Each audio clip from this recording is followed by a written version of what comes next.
Alô, bom dia, você está no canal Professor Belém nesta sexta-feira, dia 17 de março de 2023, sejam todos bem-vindos. E o governo norte-americano está resgatando o Silicon Valley Bank. E você pode dizer, aleluia, ó glória, isso sim é bacana, certo? Bem, os americanos, por sua vez, estão se perguntando o seguinte: por que o governo norte-americano está resgatando um banco falido, ineficiente e mal administrado, e com o nosso dinheiro ainda por cima? Esse é o X da questão. Por que um governo viria em socorro de um banco falido, mal administrado e ineficiente? Ontem eu dei a notícia aqui neste canal de que apenas 1% do Conselho Administrativo do SVB era composto por gente do setor financeiro. Apenas um conselheiro e administrador do banco tinha conhecimento do que é a vida de um banco. O resto era composto por celebridades, pessoas muito ricas, que depositaram muitos dinheiros nas contas do Partido Democrata, principalmente para as campanhas de Barack Hussein Obama, Hillary Clinton e o atual Joe Biden. Pois é. Então, o que está acontecendo com o SVB? Ele é um banco da companheirada, certo? É o que parece. É um banco que ajudou quem está no poder e que também, de certo modo, tentou prejudicar aquele que ocupou 4 anos a presidência, aquele com o cabelo laranja, certo? É isso aí. Então, as regras do mundo capitalista são aquelas que, digamos assim, fazem ou dão vazão a uma limpeza natural no mercado. Gente ineficiente, gente que não sabe administrar, é empurrada para fora do mercado. Isso é o natural. Aliás, as leis de proteção bancária lá nos Estados Unidos, de certo modo, apoiam esse pressuposto básico do capitalismo, não é mesmo? Um banco que não tem capacidade para sobreviver e que vive de maracutaia de quando em quando tem que ser eliminado mesmo. Então, a falência do SVB não seria nada além do que o processo natural do mundo selvagem capitalista. Mas por que o governo, então, está passando por cima das regras bancárias e desejando resgatar o SVB? Por conta da companheirada. Quando o partido que está no poder salva companheiros de viagem, passando por cima das regras, ele está mandando um recado muito claro para o investidor. Se outros bancos falirem, os bancos que não se preocupem, porque os grandes investidores serão resgatados com o dinheiro dos pequenos investidores. Esse é o recado que Biden está mandando para a galera. Olha, o SVB quebrou, outros podem quebrar, mas não se preocupem vocês, altos correntistas, que nos ajudaram muito nas campanhas passadas. Vocês que têm depósitos com mais de $200 mil, não se preocupem, eu tirarei o dinheiro do pequeno investidor na forma de impostos, claro. Colocarei a mão no bolso do povão para resgatar as elites. É isso aí. Uma boa receita, não é mesmo? Só que uma receita antiga, sempre foi assim. Parece que sempre foi assim quando determinada corrente ideológica chega ao poder. Pois é. Então, o SVB e quem sabe outros serão resgatados dessa forma. As leis que regulamentam as transações bancárias não servirão para nada se quem estiver precisando de uma boia em alto mar sejam os companheiros de viagem. Podem apostar. Esse é os Estados Unidos da América, a República Popular da América, ou República Popular dos Estados Unidos da América. Bem-vindos ao comunismo norte-americano. Muito bem, por falar em comunismo, o assunto importante do dia de hoje é o crescimento assustador da China e também o seu envolvimento direto na guerra da Ucrânia. Esta notícia quem deu ontem foi O Político e hoje foi replicada pela Fox News, que diz o seguinte, quase que num furo de reportagem, se bem que novidade nenhuma. Empresas chinesas, diz a Fox, incluindo pelo menos uma ligada ao Partido Comunista Chinês, têm enviado fuzis de assalto, peças de drones e outros equipamentos de exército para a Rússia, de acordo com um novo relatório. Dados obtidos pelo Político indicam que esses embarques para a Rússia ocorreram entre junho e dezembro de 2022. A empreiteira estatal de defesa China North Industries Group Corporation Limited enviou rifles CQA para a empresa russa TechCrane em junho de 2022, de acordo com dados da alfândega. Embora esses rifles tenham sido usados na China como rifles, tenham sido declarados como rifles de caça civil, foram usados na China pela polícia paramilitar, diz a Fox. Os dados também mostram que empresas chinesas enviaram a entidades russas 12 remessas de peças de drones e mais de 12 toneladas de armaduras corporais, ou seja, coletes à prova de balas. Outra matéria importante que faz relação com o poderio da China e quase que o seu envolvimento direto com a Rússia na crise da Ucrânia, na guerra da Ucrânia, veio do Organic Paper, uma matéria assinada por Aiden Tate, um escritor que escreve regularmente no Organic Paper, escritor e também criador de cabras. Ele diz o seguinte: em janeiro desse ano, o general Anthony Cotton, do Comando Estratégico dos Estados Unidos, escreveu um memorando afirmando que os legisladores americanos precisavam ser avisados sobre o número atual de lançadores de mísseis balísticos intercontinentais. Por quê? Porque o número havia superado o dos Estados Unidos. Então ele diz, entre outras coisas, que, embora seja importante sim prestarmos atenção à crise bancária nos Estados Unidos, à Rússia, à Ucrânia e ao flagrante desrespeito à liberdade e à justiça nos Estados Unidos, ou seja, seu próprio país, não é bom que tiremos os olhos da China. Ele disse, entre outras coisas, que a China tem estudado muito a guerra na Ucrânia. E desse estudo tem gerado vários relatórios que dizem, entre outras coisas, que a China vê com muita preocupação o fato da Ucrânia ter ganho a guerra, pelo menos até agora, em termos de comunicação. E os documentos apontam o real motivo desta vitória. Não porque a grande mídia esteja do lado da Ucrânia, não. Segundo os estudos chineses, isso aconteceu porque, embora a Rússia tenha destruído vários dos sistemas de comunicação da Ucrânia, ela não destruiu os satélites da Starlink de Elon Musk, que é uma constelação de satélites na baixa órbita terrestre para uso da internet. Então os chineses descobriram que os satélites de Elon Musk é que deram a vitória no âmbito propagandístico, por assim dizer. Porque os ucranianos, embora estivessem, digamos, sob fogo pesado e vendo suas torres de comunicação sendo destruídas, tinham acesso imediato, ou tiveram acesso imediato à internet o tempo todo. Esta nunca caiu por conta do Starlink de Elon Musk. Isso quer dizer o seguinte: os soldados ucranianos trabalhavam com fuzis, com armas, mas também com os celulares, mostrando cada abate, por assim dizer, cada pequena vitória, diretamente ao público consumidor através da internet. Ou seja, o sujeito lá com um fuzil na mão, abate um soldado inimigo, já coloca o vídeo no ar. E isso, segundo a China, fez com que a Ucrânia vencesse até o momento a guerra da propaganda.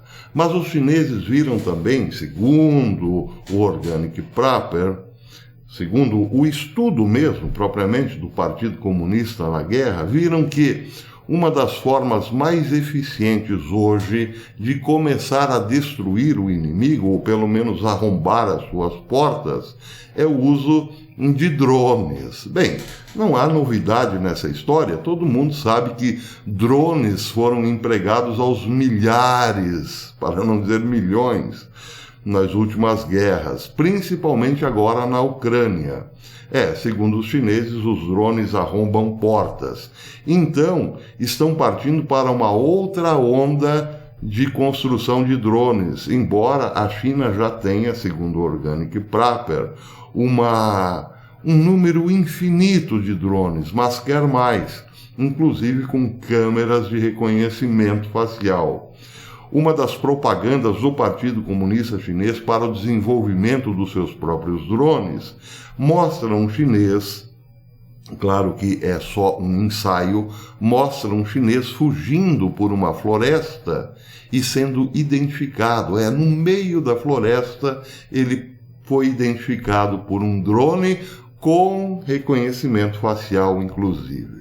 Então a China estaria, neste momento, também investindo muito, mas muito pesado, numa nova onda de drones e também pensando seriamente em colocar uma constelação de satélites à moda Starlink. Só que pode ser que estejam pensando também, inclusive, entre outras coisas, em derrubar os do Elon Musk para colocar os seus, sugere o Organic Paper.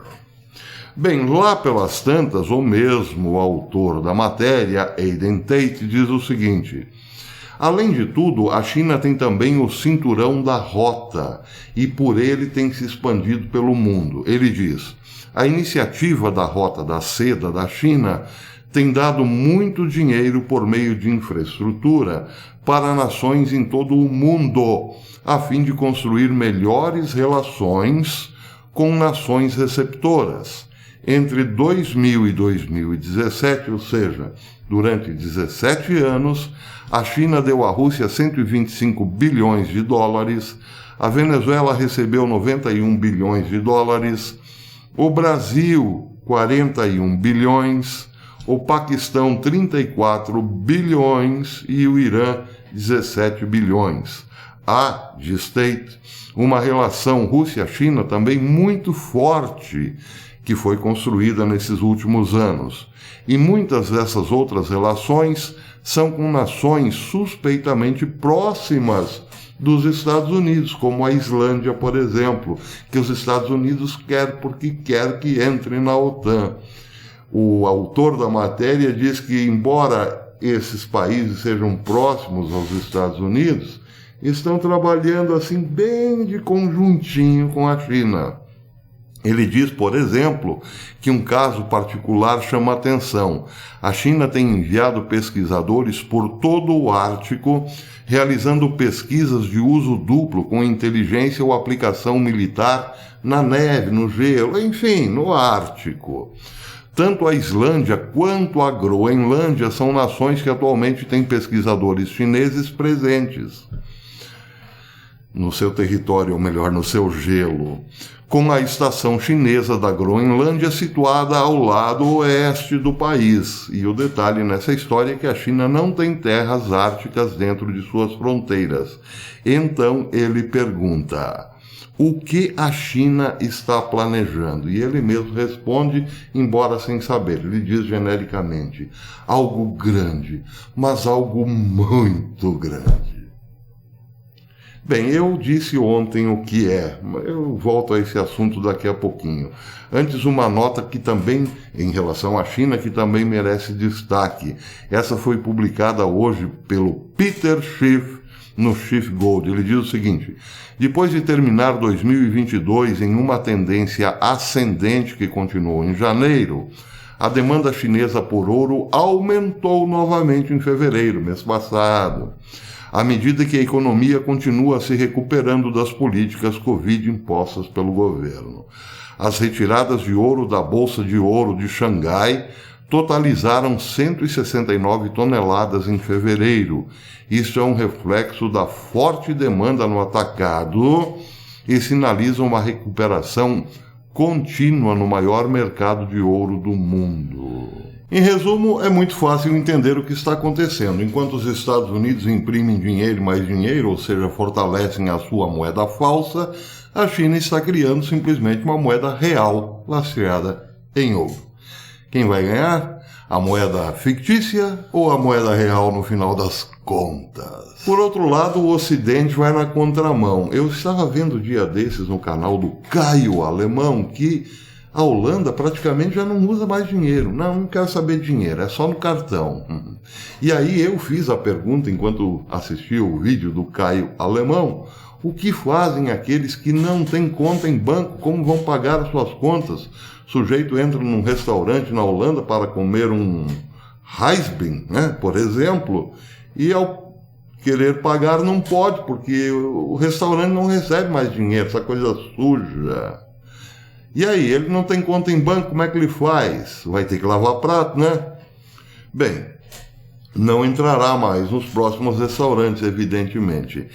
Eu achei meio loucura o que eu mesmo pensava, mas olhem que interessante artigo publicado hoje no Armstrong, no Economic Armstrong, por Martin Armstrong. Ele diz que no site do Fed, lá nos Estados Unidos, está escrito o seguinte: não há nenhum estatuto federal que obrigue uma empresa privada, uma pessoa ou uma organização a aceitar moeda ou moedas locais como pagamento por bens ou serviços.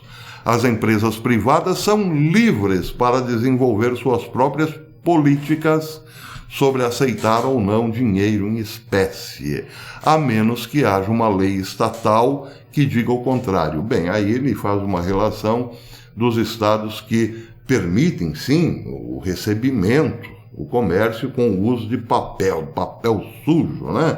Segundo o Fed. Mas não tem por que achar que só pelo fato de você ter uma moeda impressa no seu próprio país, ela deve ser aceitada por todo mundo, não é mesmo? Bem, então o Fed trabalha com a perspectiva de que mais cedo ou mais tarde até os estados, com esta legislação ultrapassada que obriga o comércio a aceitar a nota de papel, acabe mudando a sua legislação, porque afinal de contas, hoje todo mundo usa cartão, né? Quem não tem conta em banco?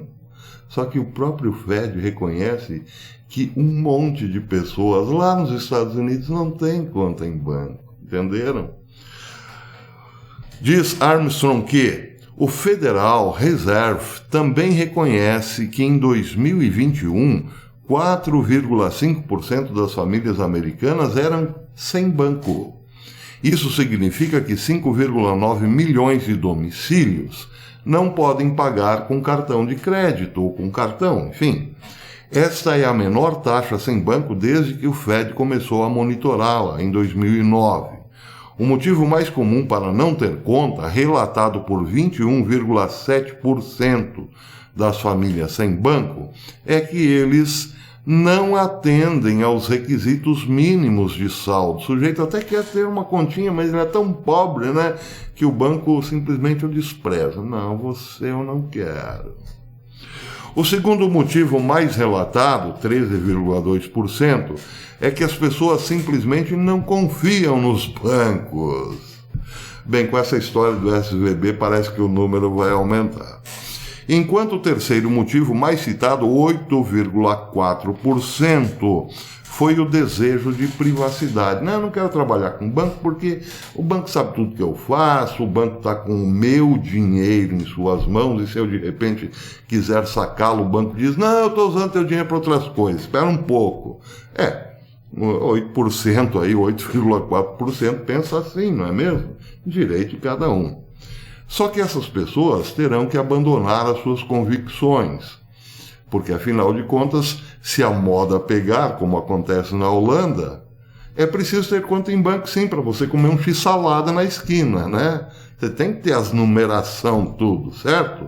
Mas e aquele pequeno número não, muito grande, 21,7% das famílias que não têm conta por não ter dinheiro. Bem, aí o Fed não sabe muito bem o que falar, né? Mas se perguntarmos para o Biden, ele provavelmente dirá: é da turma? Esse pessoal aí é da nossa turma? Bem, deixa para lá, não é? Então é isso. Tinha mais alguma coisinha para falar? Vamos ver. Não, falei sobre a China, falei sobre... tem que fazer o arremate, né? O nosso querido criador de cabras e escritor Aiden Tate, que escreveu para The Organic Prepper, perguntou afinal o que a China está planejando. Ela quer algo grande. Eu, se tivesse intimidade com Tate, diria o seguinte: vejam meu vídeo de ontem. Ontem eu falei, ou sugeri, que está surgindo um grande bloco, mas um grande bloco, capaz de enfraquecer tanto Estados Unidos quanto Europa. E o nome do bloco, por enquanto, é BRICS, mas será outra coisa logo mais. A propósito, a assessoria de Xi Jinping confirmou hoje que Xi Jinping estará em Moscou entre os dias 20 e 22 desse mês, semana que vem, né? Pois é, o que ele fará em Moscou por tanto tempo?